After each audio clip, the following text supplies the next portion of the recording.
जो है बहना योजना, जिससे जो है एमपी में 10% की महिलाओं की जो वोट है उसमें बढ़ोतरी देखने को मिली। और जो से पकड़ होती तो जाहिर सी बात है कि विधायक दल की जब बैठक हुई उस समय ही इस बात का विरोध कर दिया जाता, क्योंकि जब वहाँ पर जो है ये सारे राजनीतिक बयान हैं और इससे ज़्यादा और कुछ नहीं। मुझे लगता है कि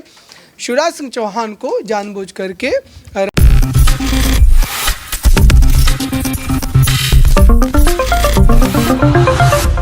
नमस्कार, मैं प्रांशी राठौर और आप देख रहे हैं नेक्स्ट 9 न्यूज। स्वागत है आपका हमारे स्पेशल प्रोग्राम सियासी सच में। इस खास प्रोग्राम में आज हमारे साथ मौजूद हैं हमारे सहयोगी अबरार और दूसरी ही तरफ हैं हमारे सहयोगी सिराज, और दोनों ही सहयोगियों से आज चर्चा करना चाहेंगे एमपी की सियासत के बारे में। मध्य प्रदेश में जिस तरह से मुख्यमंत्री पद पर ताजपोशी देखने को मिली है डॉक्टर मोहन यादव की, इस ताजपोशी से कहीं ना कहीं नाराज हैं पूर्व मुख्यमंत्री शिवराज सिंह चौहान।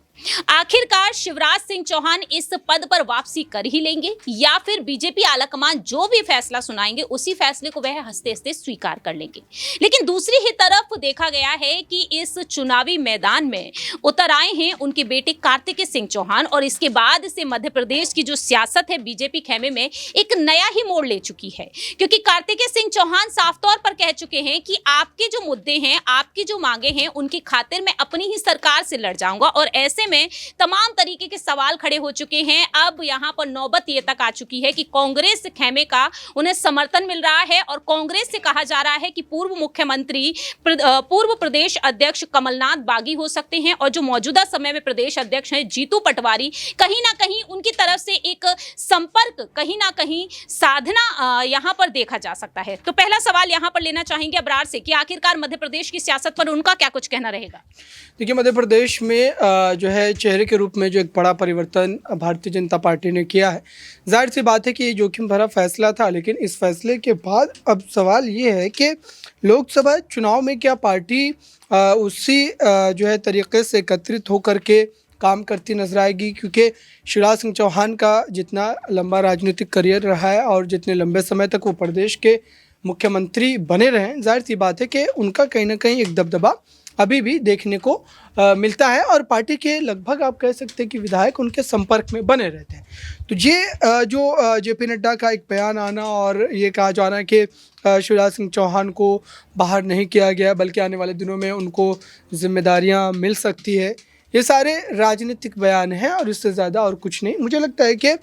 शिवराज सिंह चौहान को जानबूझ करके राजनीतिक तौर पर जो है किनारे किया गया है, ताकि केंद्र में वो एक चुनौती बन करके ना खड़े हो जाए, क्योंकि बीजेपी में भी एक लॉबी काम करती है। जैसे कि कांग्रेस पार्टी में आप कह सकते हैं कुछ वर्षों पहले ये आरोप लगते थे कि बीजेपी जो एक आरोप लगाया करती थी कि कांग्रेस पार्टी एक लॉबी के तौर पर काम करती है। कांग्रेस पार्टी में कुछ लॉबी है जो राहुल गांधी को जानबूझ करके उस तरीके से जो है मशवरा देती है, जिसकी वजह से कहीं ना कहीं खुद कांग्रेस का नुकसान होता है। तो ठीक यही स्थिति अब भाजपा की मध्य प्रदेश में। आप अबरार की बातों से कितना सहमत होते हुए नजर आते हैं, जिस तरीके से कह रहे हैं कि पूरी तरीके से एक कोशिश है शिवराज सिंह चौहान को साइडलाइन करने की? जी बिल्कुल, कहीं ना कहीं आपको देखना होगा कि जिस तरीके से चुनाव से पहले बीजेपी ने साफ तौर पर जाहिर किया था कि हम जो है कमल के निशान पर और पीएम मोदी के चेहरे पर ही चुनाव लड़ रहे हैं, ऐसे में साफ जाहिर होता है कि बीजेपी इस बात को बखूबी समझती थी कि अगर चुनाव से पहले अगर पीएम चेहरे की घोषणा करते हैं तो ऐसे में जो है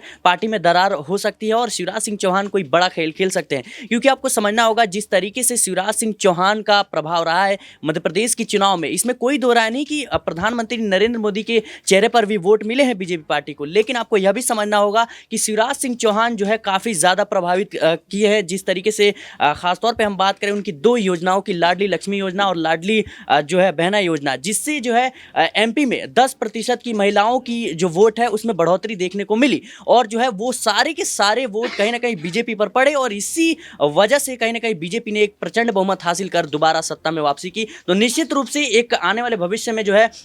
बीजेपी के लिए शिवराज सिंह चौहान चुनौती बन सकते थे, इसीलिए उन्हें दरकिनार किया गया। लेकिन अगर शिवराज को ही यहाँ पर दरकिनार कर दिया जाए तो पूरी तरीके से एमपी की सियासत में क्या लगता है बीजेपी का जो वर्चस्व है वो कायम रह पाएगा? देखिए, बिल्कुल रह पाएगा। और जहाँ तक स्वराज की बात है कि शिवराज सिंह चौहान की योजनाओं का असर रहा, बिल्कुल आप कह सकते हैं, क्योंकि जीत के बाद हर कोई श्रेय लेने की कोशिश करता है, लेकिन हार के बाद क्या कोई श्रेय लेता है या फिर उस बात को एक्सेप्ट करता है? बिल्कुल भी नहीं। तो मुझे लगता है कि जब भारतीय जनता पार्टी जीत गई है, जब भारतीय जनता पार्टी को एक ज़बरदस्त जीत मिली, उसके बाद लोग या शिवराज सिंह चौहान के जो प्रशंसक हैं वो ये दावा करने लगे कि शिवराज सिंह चौहान की वजह से भाजपा को जीत मिली। क्या भारतीय जनता पार्टी में आज कोई भी ऐसा बड़ा चेहरा मौजूद है जो नरेंद्र मोदी को चुनौती दे सके या फिर उनके फैसलों पर हामी न भरते हुए उसके खिलाफ खड़ा हो सके? इसका जवाब ना में है। तो मुझे लगता है कि सिराज जहाँ तक दावा कर रहे हैं कि शिवराज सिंह चौहान की बदौलत या फिर शिवराज सिंह चौहान की वजह से मध्य प्रदेश में भारतीय जनता पार्टी को एक शानदार जीत मिली, मैं इस बात से इत्तेफाक नहीं रखता है, क्योंकि प्रधानमंत्री नरेंद्र मोदी के चेहरे पर ही भाजपा हर राज्य में, चाहे वो विधानसभा के चुनाव हो, लोकसभा के चुनाव हो, उन चुनाव में उतरती है। और आज भाजपा का एक ही चेहरा, एक ही ब्रांड, प्रधानमंत्री नरेंद्र मोदी। अगर यहाँ पर बात शिवराज की हो ही रही है तो क्या जिस तरह से देखा जा रहा है एक बड़ा मौका मिल रहा है कांग्रेस को, क्या एक पूरे तरीके से फायदा उठाने की कोशिश की जाएगी? क्योंकि कार्तिकेय सिंह चौहान को समर्थन मिला है कांग्रेस का, के मिश्रा उन्हें समर्थन देते हुए नजर आए हैं। क्या यहाँ पर कांग्रेस पूरे तरीके से फायदा उठाएगी, यहाँ पर शिवराज सिंह चौहान को अपनी तरफ लाने की कोशिश कर पाएगी? जी, मुझे लगता है ये संभव सी बात है, क्योंकि आपको समझना होगा कि बीजेपी ने, यही वो पार्टी है जिसने शिवराज सिंह चौहान को इतने सालों तक मुख्यमंत्री का पद दिया और बीजेपी की बदौलत ही शिवराज सिंह चौहान जो है मुख्यमंत्री के पद पर बने रहे। ऐसे में इसमें कोई दो राय नहीं है कि राजनीति में बदलाव होते हैं, लेकिन मुझे लगता है यह संभव सी बात है, क्योंकि शिवराज सिंह चौहान एक बड़े नेता हैं और बीजेपी में उनकी अच्छी खासी भूमिका है, तो निश्चित रूप से वो कहीं ना कहीं पार्टी से नाता नहीं तोड़ेंगे। और जैसे आपने बात की कि जिस तरीके से कांग्रेस जो है पूरे मौके के प्रयास में लगी है, तो आपको ये समझना होगा कि राजस्थान चुनाव के दौरान हर साल जो है जब भी चुनाव होते थे तो कांग्रेस में सचिन पायलट और अशोक गहलोत के बीच जिस तरीके से विवाद खुलकर सामने आए थे, इस पर जो है बीजेपी लगातार चुटकी लेते हुए नजर आई थी और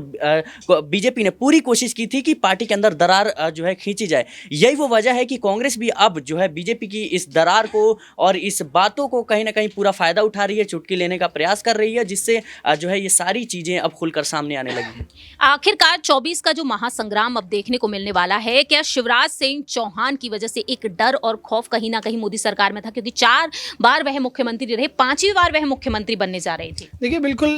इस बात में कोई दम नहीं है, क्योंकि अगर शिवराज सिंह चौहान की इस तरीके से पकड़ होती तो जाहिर सी बात है कि विधायक दल की जब बैठक हुई उस समय ही इस बात का विरोध कर दिया जाता, क्योंकि जब वहाँ पर जो है जो हरियाणा के मुख्यमंत्री मनोहर लाल खट्टर, उनको जब भेजा गया पर्यवेक्षक बना करके, तो उन्होंने तमाम विधायकों से बात की। और अगर शिवराज सिंह चौहान की वो पकड़ होती तो जाहिर सी बात है कि विधायक दल की बैठक में ये तय हो जाता कि शिवराज सिंह चौहान ही अगले मुख्यमंत्री बनाए जाएंगे। तो मुझे लगता है कि ये बातें बिल्कुल जो है आप कह सकते हैं कि प्रधानमंत्री नरेंद्र मोदी या फिर भाजपा हाईकमान के सामने नहीं टिकेगी। और भारतीय जनता पार्टी में कोई भी, चाहे वो उत्तर प्रदेश के मुख्यमंत्री की बात कर ले या फिर